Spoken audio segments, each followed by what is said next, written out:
Hello and welcome to Spectrum News at 9. My name is Xavier Robert, coming to you live from the beautiful hills of Ibiakuran. Let's take a look at the headlines. President Buhari says his birthday wish was disrupted by his staff. Labour Party says Okupe has paid 13 million naira money laundering conviction fine. Plus, Capitol riot panel to decide on Trump criminal referrals. The details of these stories and more in a moment.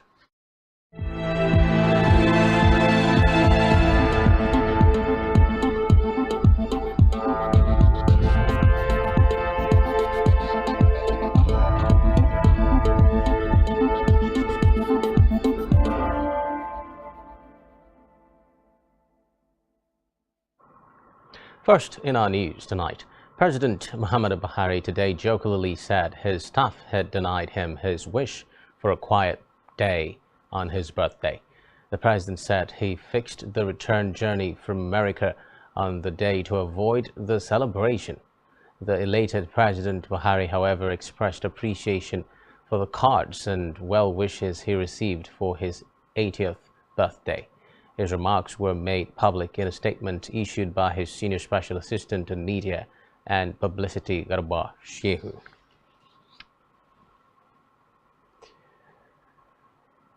Away from that, the Minister of State for Health, Joseph Ekumankama, has warned that without effective population policies to reduce the high fertility rate, Nigeria will be about the 4th or 5th most populous country in the world, with a projected population of about 400 million by 2050. He said the demographic trend had implications for Nigeria's economic development because the youth population was dependent.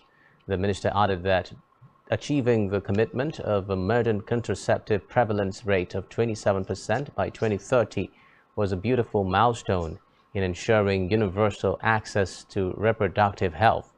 According to reports, the number of Nigerian women using modern contraceptive methods is 12%, while 19% of women have an unmet need for family planning.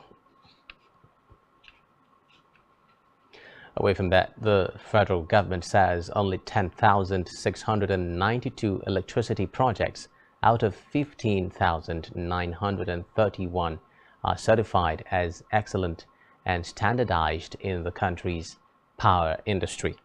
Managing Director of the Nigerian Electricity Management Services Agency, Aliyu Taher, who gave the figure, said the process of inspection and certification was required to mitigate hazards associated with the abuse of electricity, which can result in injuries, fatalities, and equipment damage. According to Taher, the agency has monitored 12,114 power systems nationwide. He added that the agency also inspected 3,255 electrical installations at factories and hazardous buildings across the country. Now, the federal government has noted that the mandate of the Ministry of Labour and Employment is not only handling of crisis between the Academic Staff Union of Universities ASU and its employer, as well as other unions. This is as the ministry has concluded plans to send to the National Assembly the Child Labour Bill, which seeks to stop engagement of underage children in certain hazardous occupations and processes. The bill also seeks to regulate the conditions of services of such children engaged in non-hazardous occupations and processes. The Permanent Secretary, Ministry of Labour and Employment, Kacholom Daju, stated this in Abuja during a one-day workshop for labor reporters. She said the mandates of the ministry were unique to human existence.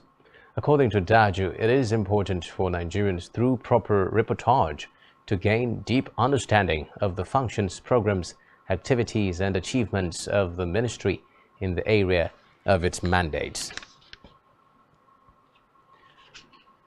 On a separate development, the Minister of Women Affairs, Pauline Talent, today wept on live television over continuous captivity of Leah Sharibu and more than 100 other Chibok girls. The minister's action took place after presenting the achievements of her ministry at the 13th edition of the President Muhammadu Buhari Administration Scorecard Series 2015 to 2023, organized by the Ministry of Information and Culture. It could be recalled that Leah Sharibu was abducted by the terror group Boko Haram along with 109 other girls on February 19, 2018. While the other girls were released, Leah was held back for allegedly refusing to abandon her faith. Reports say about 100 girls are yet to be released out of the 276 female students kidnapped in April 2014 by Boko Haram terrorists from Government Girls Secondary School, Chibok, Borno State. Responding to a question on what the government was doing to ensure the release of the girls from captivity, Talent said President Muhammadu Buhari, the military and her ministry had never rested on their oars to ensure their freedom.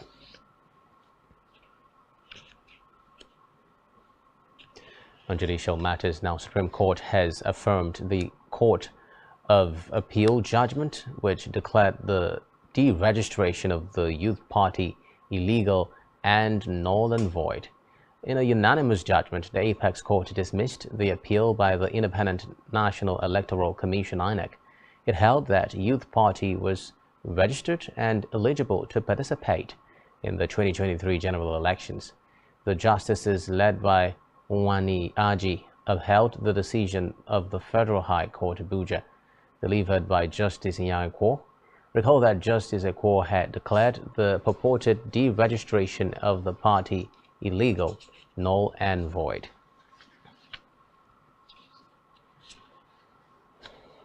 Still on judicial matters, Labour Party Presidential Campaign Council says its embattled Director General Doyin Okupe has paid 13 million naira fine following his conviction by a Federal High Court of Abuja today.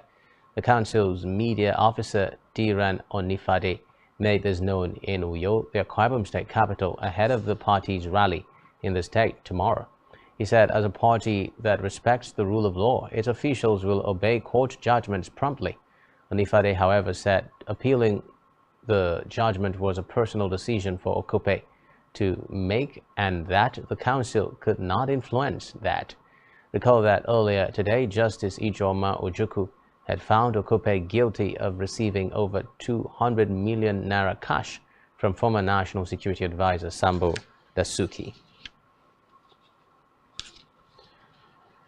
On the 2023 Population and Housing Census, the National Population Commission says its e-recruitment portal for ad hoc staff for the exercise would close on December 28. The Federal Commissioner representing Anambra State in the Commission, Chidi Ezeoke, announced this at the opening of a 10-day zonal level training of principal trainers in Awka, the Anambra State capital. Ezeoke said the date was extended to December 28 to give room for more interested persons to apply, advising qualified candidates to take supervisors and enumerators at the state level. Still in politics, the Independent National Electoral Commission (INEC) has advised media practitioners to avoid landmines and breaking news syndrome in their reportage of the 2023 general elections. Its National Commissioner in charge of Information and Voter Education, Festus Okoye, gave the advice in the general election in Akure, Ondo State. The program was organized by the INEC and the Nigeria Union of Journalists. Okoye, who was represented by INEC Administrative Secretary in Ondo State, Oyetola Oyelami, noted that democracy thrived with effective information flow. He asked the media to be circumspect in the thrust. INEC has reiterated its commitment to addressing the negative role of money in the electioneering process. The chairman of the commission, Professor Mahmood Yakubu, stated this in Abuja today at a stakeholders summit aimed at addressing the influence of money on the 2023 general election. In his welcome address, Yakubu lamented the activities of money bags, whom he said were desperate to compromise the will of the people. At every money would not be used to subvert the will of the people in the 2023 elections. Away from that, the National Drug Law Enforcement Agency, NDLEA, is planning to intensify its fight against illicit drugs, warning that harder times await anyone caught in the battle. Secretary of the agency, Shadrach Haruna, who represented the chairman, Brigadier General Mohammed Marwa, assured Nigerians that the NDLEA would go after anyone who peddled drugs, describing the defaulters as merchants of death. He spoke on the sidelines of the third annual lecture series where they commended the NDLEA for the fight against the drug menace in the country. Haruna acknowledged the challenges of tackling drug trafficking, but said the battle would be intensified as drug trafficking acts as a catalyst to terrorism, banditry, and other forms of criminalities. On security, at least 12 suspected kidnappers and bandits have been neutralized during a raid in Al-Kaleri local government area of Bauchi State. Bauchi State Police Public Relations Officer Ahmed Wakil confirmed this today in a statement. He said a joint operation of security personnel had engaged the suspects in 4 hideouts at Mansur, Digare, Guana, and Dajin Madam in Al-Kaleri Forest. Wakil further stated that weapons and operational motorcycles were recovered during the operation. He added that the command had intensified patrols to arrest the fleeing members of the syndicate. Back here, the chairman, TAF Media Group operators of Planet, Tangsio Radio, and Spectrum Television, Tony Afia, led management and staff of the media firm to Deeper Life Christian Ministry Uyo for its annual traditional Thanksgiving service. A correspondent completes the story. The end of year activities, the TAF media train arrived at Deeper Life Christian Mission Zuyo to thank God for an awesome year despite the challenges faced. One thing that stands out is the addition of a new media outlet, thanks to your 102.7 FM, and how fast the radio station has grown. During the Thanksgiving, the chairman and CEO, TAF Media Group, Mr. Tony Afia, thanked God for the overall growth of the organization. We came here to thank God for what has happened in our organization. Last year we had the Spectrum TV, and this year we brought in Tangsio, and God knows what is going to continue to happen in our media organization. Other departmental heads also expressed their gratitude to God for a successful year, with hopes of a better year. This is what we do, from inception. We gather like this to bless God for His faithfulness, for His blessings, for His marvelous deeds in our midst. He's the one that has kept us, the very one that has expanded us to this point that we are. And it only makes sense for any sensible person to return to God to say, thank you, Father. As a company, we are also very grateful for all the feats that we have accomplished this year. This year, we have one of the raving radio stations in Akwa Ibom State, the Tangsio FM, and has been well received. So when we look back at the year, we have to be thankful for all that God has done for us. We came here especially to thank God for His success, for His favor on us as a group. TAF Media Group, we've enjoyed the benevolence of God. As at this time last year, we had just Planet Radio and Spectrum TV, and now we have Tangsio. Only God knows what will happen by the same time next year again. So as a group, we found it worthy to come and worship here and to say a big thank you to God. The state overseer, Deeper Life Christian Ministries of Akwa Ibom State, Pastor Emmanuel Ameze, thanks the group for their collaborative efforts in propagating the gospel and hoped for more collaboration in the coming year. But your coming today, I think, is a turning point in this church. And we are believing that with your coming today, not just here, the whole Akwa Ibom, we know that there's a radio station.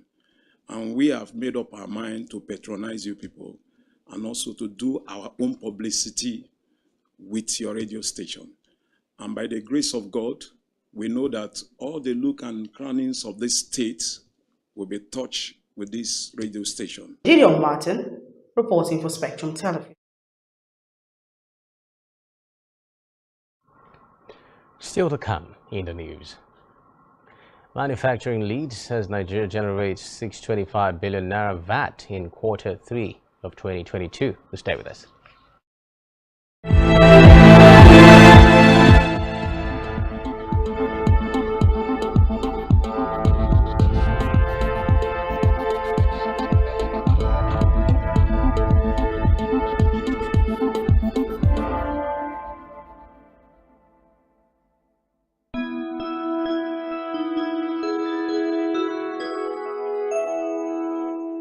Season's greetings from Spectrum TV. One truth not often told is about the transformation that Africa has undergone in recent decades. Africa is shaping its own destiny and should be referred to as the African opportunity. On Spotlight Africa, we paint the African picture the African way, laced with truth, detail, and the color of the African continent. Join Uyai Anyekan every Tuesday and Thursdays at 4:30 p.m. Spotlight Africa, telling the African story.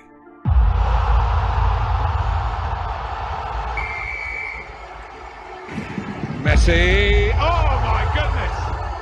Oh my goodness! When it comes to football, the passion is unrivaled and the heat never stops.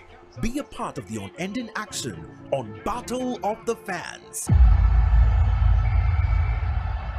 With expert analysis, previews and reviews of the biggest games in the biggest leagues, as well as football fan banter that never goes out of style. To delay the progress of the league, it means you're not capable. They have done their job. If to be honest, if you look at them, they have done their job.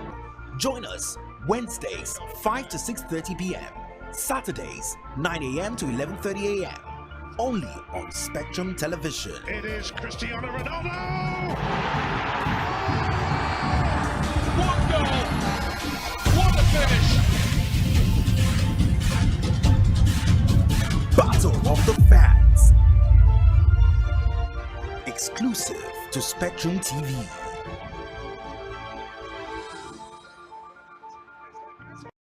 Nigerian police, which is the only one allowed by Muslim. Our governors have to share police powers with the president as stipulated by the constitution. We do not have a federal government police force. We have the Nigeria Police Force, which shall be administered, organized, and supervised by the Nigerian police. No, my lord, I want to say something. I want to say something here.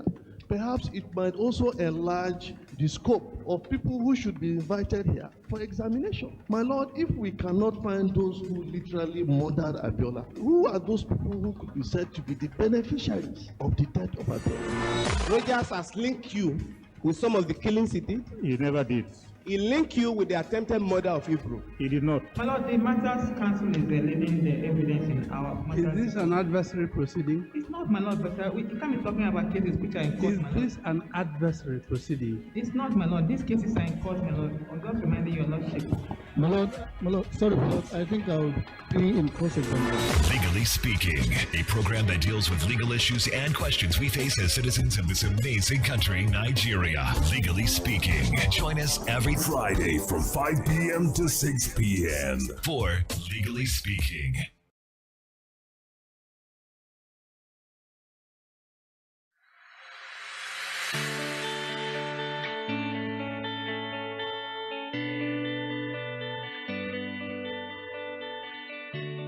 Every day, we bring you up-to-date information on topical issues affecting the common Nigerian, from issues on politics, Hello, Nigeria. I remain committed. security,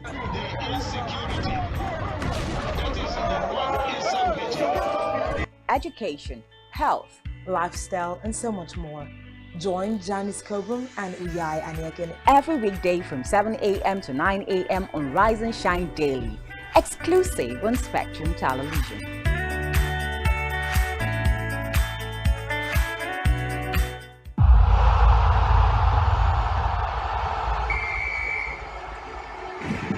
Messi. Oh my goodness.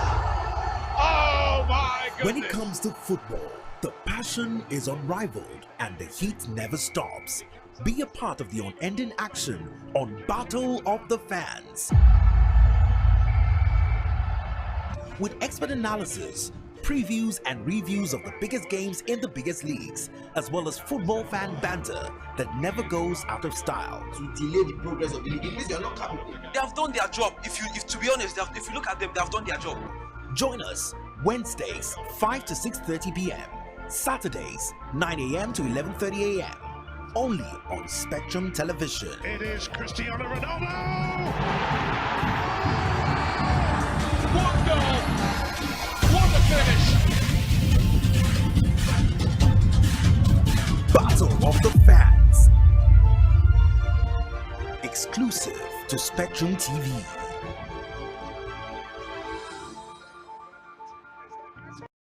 Nigerian police, which is the only one allowed by grossly abused. Our governors have to share police powers with the president as stipulated by the constitution. We do not have a federal government police force. We have the Nigerian police force, which shall be administered, organized, and supervised by the Nigerian police. No, my lord, I want to say something. I want to say something here. Perhaps it might also enlarge the scope of people who should be invited here for examination. My lord, if we cannot find those who literally murdered Abiola, who are those people who could be said to be the beneficiaries of the death of Abiola? Rogers has linked you with some of the killings he did. He never did. He linked you with the attempted murder of Hebrew. He did not. My lord, the matters council is leading the Adversary proceeding. It's not, my lord. These cases are in court, my lord. I'm just reminding your lordship. My lord, sorry, my lord. I think I'll be in cross-examination. Legally Speaking, a program that deals with legal issues and questions we face as citizens of this amazing country, Nigeria. Legally Speaking. Join us every Friday from 5 p.m. to 6 p.m. for Legally Speaking.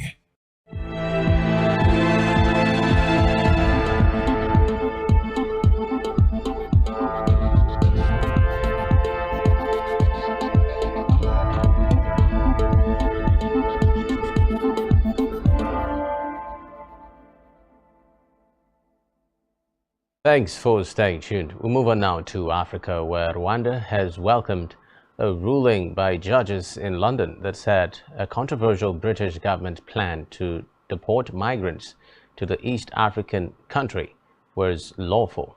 Two High Court judges had ruled that the UK government's plan to send asylum seekers on a one-way trip to Rwanda is legal, in a victory for backers of the controversial policy. However, the judges also said the government had failed to consider the circumstances of the individuals it tried to deport, signaling further legal battles ahead before anyone is put on a plane to East Africa. A further hearing is reportedly set for next month, and appeals are likely. Still in Africa, Tunisia's electoral board has revised the turnout in parliamentary elections slightly upwards to 11.2%, a poll that opposition groups said undermined President Kais Saied. The ISIE Electoral Authority had initially announced participation of 8.8% after the close of voting for a parliament largely stripped of any power, the final pillar in Saied's overhaul of the political system in the birthplace of the Arab Spring uprisings. ISIE chief Farouk Bazka told journalists in Tunis that over 1 million of the North African nation's 9 million registered voters had cast ballots. The figure is the lowest since the 2011 revolution that overthrew dictator Zine Ben Ali, down from 70% in 2014 legislative polls and a third of the 30.5% in this summer's vote on a new constitution cementing Saied's authority. Saied sacked the government, surrounded parliament with tanks, and seized full executive powers in the hands of the president. Elsewhere, South Africa's historic ruling party, African National Congress ANC, has renewed its confidence in Cyril Ramaphosa to lead the movement and therefore run the country at a Congress in Johannesburg. 70-year-old Ramaphosa, who remains popular with the public despite a recent scandal, won 2,476 votes from ANC delegates. This was compared to the 1,897 votes for his only competitor, former Health Minister Zweli Mkhize, who was implicated last year in a corruption scandal. The overwhelming vote for the president paves the way for a second term if the ANC, increasingly challenged by unemployment and the energy crisis, wins the 2024 general election.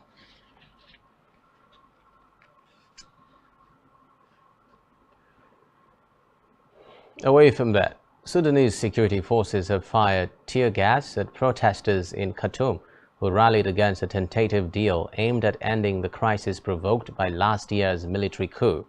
Thousands of pro-democracy activists reportedly took to the streets in Sudan's capital to reject the December 5 agreement signed by military and civilian leaders, which critics have dismissed as vague. Security forces later fired tear gas to disperse the crowd.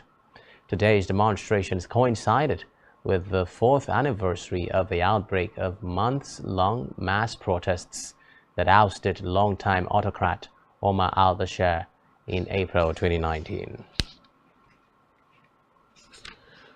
On the foreign scene, a U.S. House of Representatives member Jamie Raskin has confirmed that the committee is recommending 4 criminal charges against former President Donald Trump.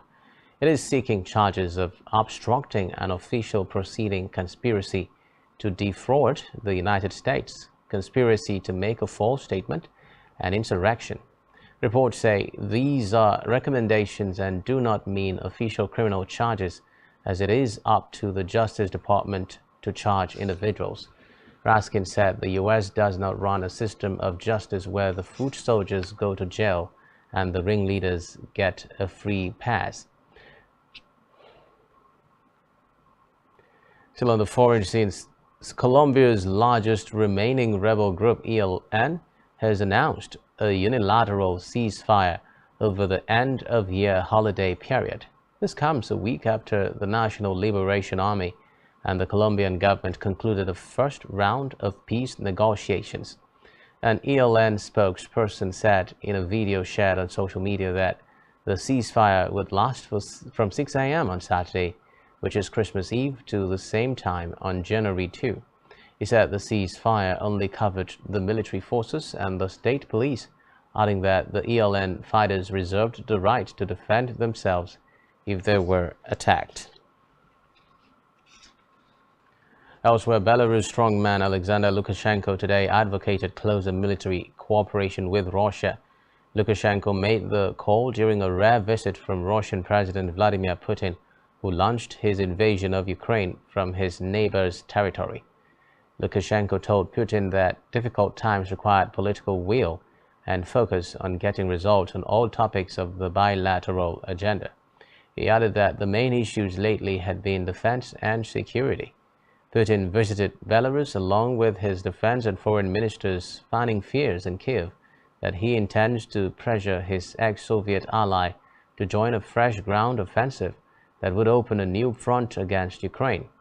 Peskov, however, told reporters that Belarus was Russia's #1 ally, but that suggestions that Moscow aimed to pressure Minsk into joining what it called its special military operation were unfounded fabrications.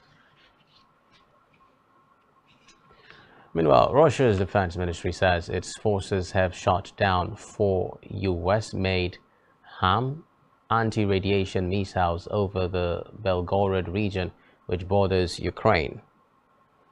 The ministry said the shutdown took place in the space of 24 hours. The region's governor said 1 person had died and several were injured by Ukrainian shelling in the region.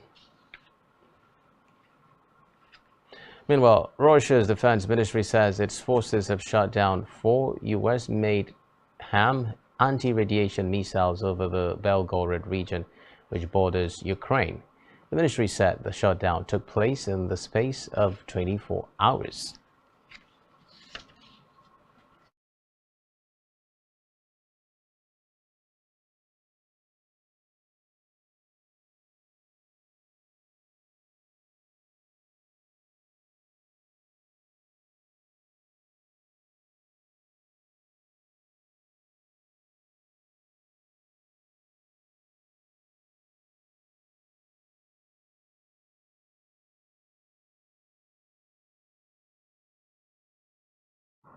In a related development, British Prime Minister Rishi Sunak is calling on the West to work to degrade Russia's capability to regroup as it continues its war of aggression in Ukraine, citing the drones that Iran has been providing to Moscow.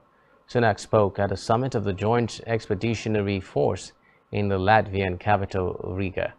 The British-led force is a group of 10 northern European nations designed to react more quickly in the event of threats like those now posed by Russia. Sunak also said it was important to maintain severe economic consequences for Russia. In the meantime, British Prime Minister Rishi Sunak has vowed that the United Kingdom will next year match or exceed 2.3 billion. The British leader, who took power in late October, urged other members of the regional Joint Expeditionary Force grouping to follow suit to continue the strong support for Ukraine. Sunak told the other leaders gathered in the Latvian capital, Riga, that the UK would first deliver more military aid and ensure that the military aid evolved to meet the situation within the region. To more developments from the war, Moldova's spy chief Alexandru Mustiata has observed a high risk of a new Russian offensive towards his country's east next year. Mustiata, who is the head of the Information and Security Service, also said Russia was still aiming to secure a land corridor through Ukraine to the breakaway Moldovan region of Transnistria. The comments echo recent messages out of Ukraine, where top army generals have warned in recent days of the threat of a major new Russian offensive early next year. Mustiata said his agency believed Russia was looking at several scenarios to reach Moldova and that it was possible an offensive would be launched in January, February, or later in March, April. Still on the crisis, European Union countries have approved a cap on gas prices, which would be triggered if benchmark gas prices spike to 180 euros per megawatt hour. This is according to officials and media document. Reports say the EU gas price cap will come into play if prices on the front-month Dutch title transfer facility gas hub contract exceed 180 euro per megawatt hour for 3 days. The cap can be triggered from February 15 onwards and will not apply to over-the-counter trades initially. Meanwhile, the Kremlin says the price cap for natural gas of 180 euros per megawatt hour, agreed on by the EU energy ministers after months of wrangling, is unacceptable. Kremlin spokesman Dmitry Peskov expressed the view of the Russian authorities in a local daily. Peskov described the development as a violation of the market price setting and an infringement on market processes. Elsewhere, countries today approved a historic deal to reverse decades of environmental destruction, threatening the world's species and ecosystems at a marathon UN Biodiversity Summit. The chairman of the COP15 Nature Summit, Chinese Environment Minister Huang Rongqiu, declared the deal adopted at a late-night plenary session in Montreal and struck his gavel, sparking loud applause from assembled delegates. In doing so, he overruled an objection from the Democratic Republic of Congo, which had refused to back the text, demanding greater funding for developing countries as part of the accord.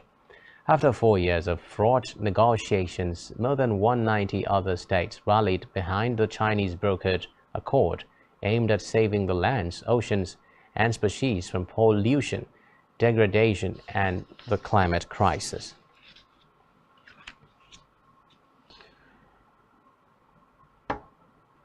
In Malaysia, the Prime Minister Anwar Ibrahim's motion of confidence has been passed in Parliament, winning vital backing for his premiership after an election last month returned an unprecedented hung Parliament. Anwar had convened Parliament today to prove his majority after rival and former Premier Muhyiddin Yassin cast doubt on his support. The confidence motion was passed by a simple voice vote, with legislators voicing their support after the opposition argued against it because Anwar had already been officially sworn in as Prime Minister by the monarch. The parties agreed to ensure political stability after years of turmoil, spur the economy, foster good governance, and uphold the rights of the country's majority Malay community and maintain Islam as its official religion. In an effort to come to terms with its colonial past, the Dutch government is expected to apologize for the Netherlands' role in 250 years of slavery. The formal apology is set to be issued today and is expected to redress how the Netherlands exploited more than 600,000 people who worked as slaves in its former colonies. However, groups from former Dutch colonies like Suriname and South America have criticized the Dutch government's whimsical timing in issuing the apology, highlighting that they were not consulted about the date, and also felt the decision was made in a haphazard and hurried manner. They would prefer the apology to be issued on July 1, 2023, a day which marks the 150th anniversary of the Netherlands abolishing slavery in its former colonies. In our business news, the National Bureau of Statistics has said the manufacturing sector was the highest contributor as Nigeria generated 625.39 billion naira from value-added tax for the third quarter of 2022.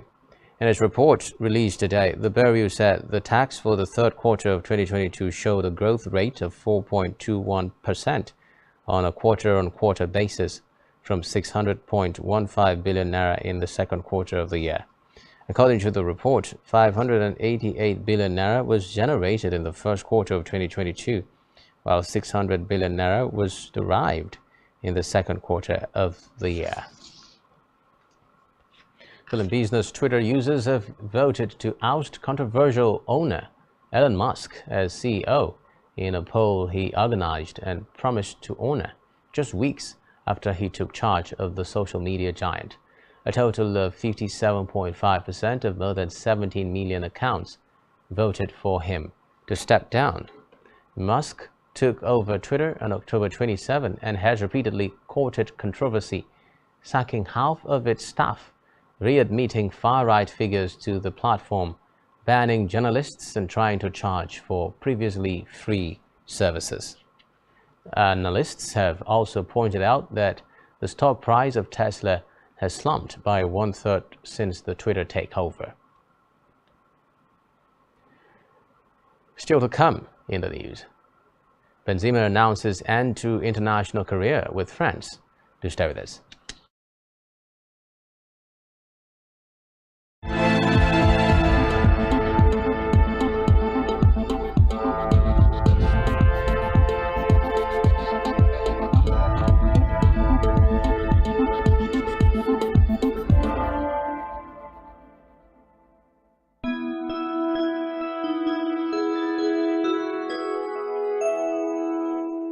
Season's greetings from Spectrum TV. One truth not often told is about the transformation that Africa has undergone in recent decades. Africa is shaping its own destiny and should be referred to as the African opportunity. On Spotlight Africa, we paint the African picture the African way, laced with truth, detail, and the color of the African continent. Join Uyai Anyekan every Tuesday and Thursdays at 4:30 p.m. Spotlight Africa, telling the African story.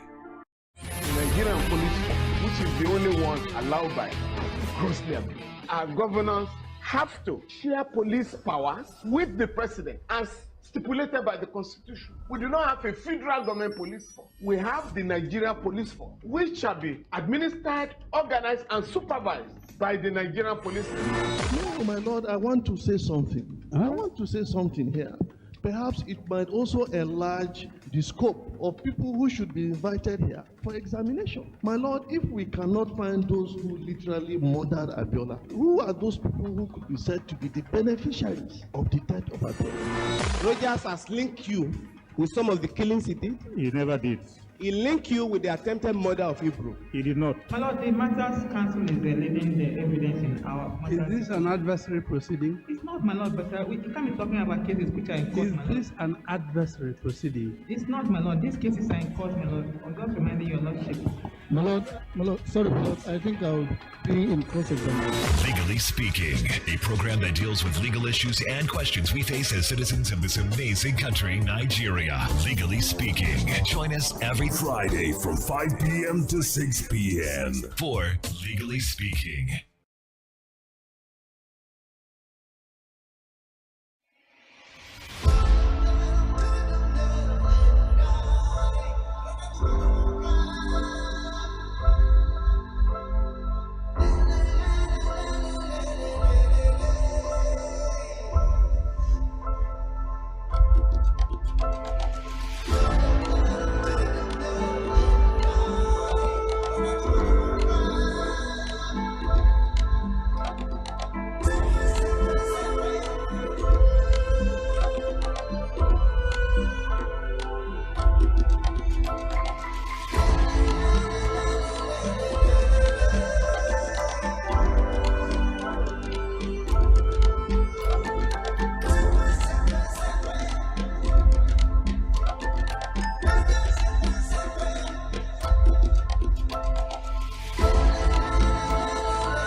Many thanks, host. Stay tuned. Now in health, the National Agency for Food and Drug Administration and Control, NAFDAC, has alerted Nigerians to the counterfeit COVID-19 antigen rapid test kits in circulation in a public alert released to newsmen. The agency said the counterfeit BTNX incorporated COVID-19 rapid antigen test kits were communicated to NAFDAC by Health Canada. Health Canada had said the fake test kits were sold online in 25 park boxes by a distributor called Health Plus, which does not have the required license. According to NAFDAC, the packaging of the counterfeit kits resembles the authentic BTNX incorporated products in color of typeface.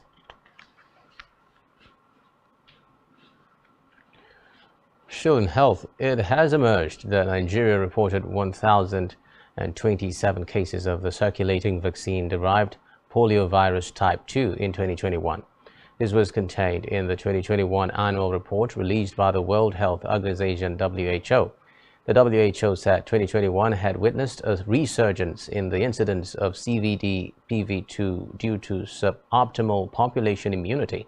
The report also showed that 7,770 acute flaccid paralysis cases were reported in 2021 against 6,324 in 2020 and 7,509 in 2019. In sport, Ballon d'Or winner Karim Benzema today announced that he was ending his international career the day after France lost in the World Cup final to Argentina. 35-year-old Benzema said he had made the effort and the mistakes it took to be where he was today and was proud of it. Benzema, who scored 37 goals for France in 97 appearances, had to withdraw from France's World Cup squad before their first match due to a left thigh injury. The Real Madrid player, who won the Ballon d'Or award in October, had been desperate to feature in Qatar, having not been selected when France won the World Cup in Russia 4 years ago.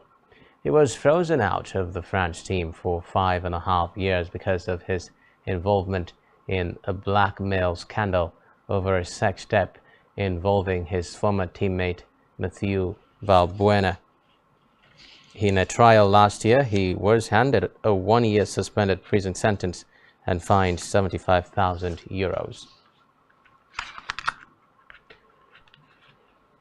Still in sports, dust has barely settled on the just concluded World Cup final before attention turned to the gargantuan figure of 2026 looming on the horizon. For the first time, football's greatest tournament will be held across 3 host nations, the United States, Canada, and Mexico. The tournament will notably see an expansion to 48 teams, up from the current 32-team format that has been in place since 1998, and double the number of teams that took part in the last World Cup held on US or Mexican soil. According to reports, the biggest beneficiaries of the expansion to 48 teams will be Africa and Asia. Under the new format, Africa will receive 9 qualifying slots for the finals, compared to 5 previously, while Asia will nearly double to 8 from 4.5 slots. In another development, Kylian Mbappe has given hope to millions of France supporters following the national team's loss to Argentina in yesterday's World Cup final in Qatar.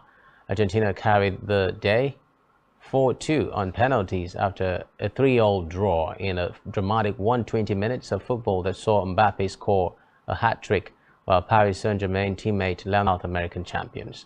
Reacting in a tweet today, Mbappe, who was awarded the Golden Boot after outscoring everyone in the tournament with a total of 8 goals, wrote that France will return.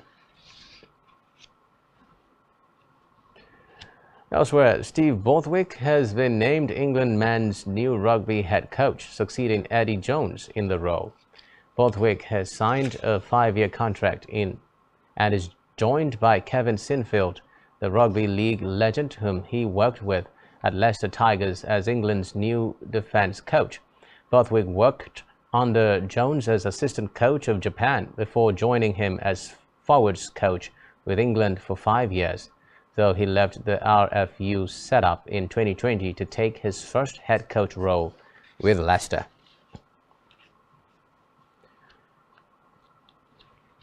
On entertainment news, an Abuja High Court sitting in Maitama has granted Anita and her estranged husband, Paul Okoye, divorce. Anita claimed that cheating, separation, being an absent father, fraud, and difficult experiences were her major reasons for seeking a divorce.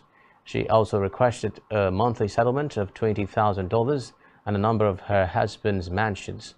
Earlier on, in her divorce petition signed by her lawyer Ojonimi Abe and Okuteba Jayas at an Abuja High Court of the Federal Capital Territory, Maitama, Anita had claimed that she contributed 10 million naira as an agreement with her husband that she would be granted space at the mall he had just completed in Lekki Phase 1, Lagos. However, she accused Paul Okoye of cheating her out of a deal.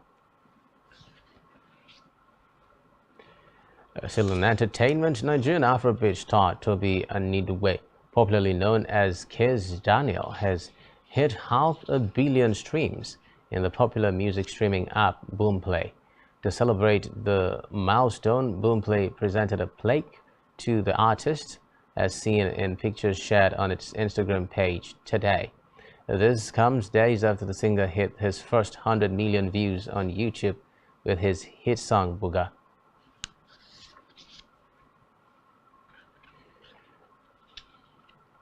Away from that, U.S. actress Amber Heard will pay Johnny Depp $1 million in a settlement of their defamation suit.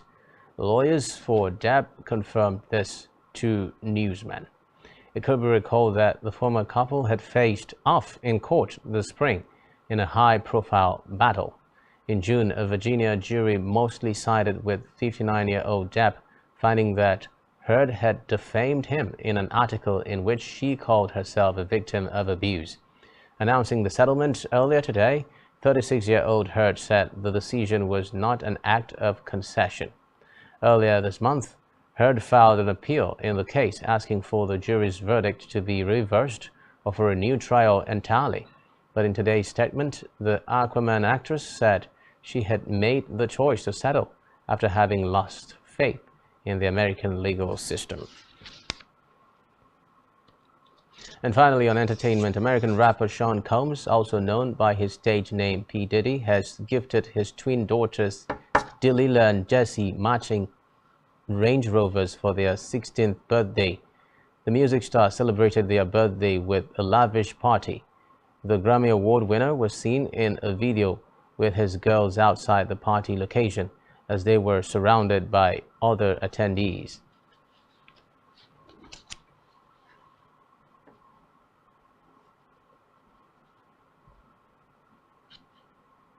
And that's all we have for you at this time. Do ensure to follow us on social media and subscribe to our YouTube channel, all of which you can find on our website, spectrumtv.ng. You have been watching Spectrum News at 9. My name is Xavier Robert. Wishing you a terrific night rest. Bye-bye for now.